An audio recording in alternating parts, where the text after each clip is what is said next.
Let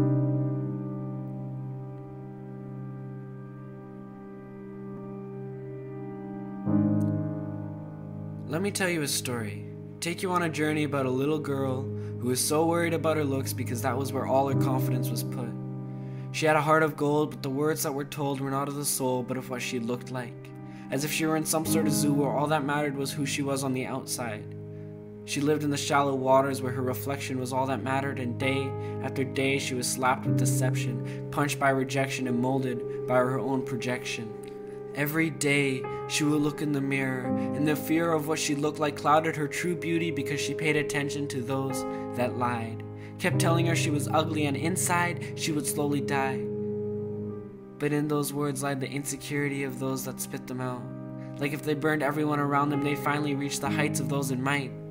But it's all a lie, because if the insecurity is spoken by the insecure, then who isn't? Who doesn't need a cure? Who's burning who to the floor? We live our lives in pain, blind to the mirrors that scream terrors to others. Yet we're insensitive enough to spit the vile ooze that kills the thought, don't pull the trigger, lose. But she could see that we were a herd of hurt, simply because we decided that the other's pain is not worth our time. To her, it still hurt, like walking in the king's court just to be judged.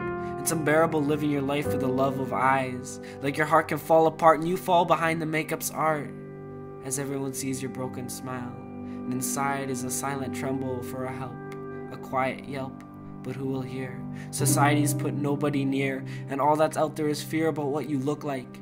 Media's quiet knife, hypocritical to the trolls, but everyone lets it roll like a boulder that catches momentum. And everyone standing in its way is persuaded by the chance of who cares anyway.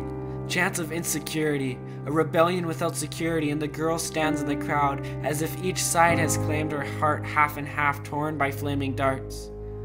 Until she screams and lets it all out. She looks up to the boulder and gives a shout.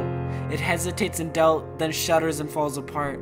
Her two half-heart of gold finally decided that her insecurity wasn't in this world, but in her head. Like a cutter has to cut and a murderer has to murder, the insecure has to be insecure. It was a choice inside of her. And she took a look around, in pity at those having their mental committee and got in their face, telling them what she found, that they just have to get to that place. But she could tell by the blank stares that she hadn't made her case. It was a mental race. Anything that she said was lost in translation because the insecure have security that kick out the cure to their heart. And the only way that they will ever learn is to look inside, revive what's died, and live life with the light, because it was her choice to fight.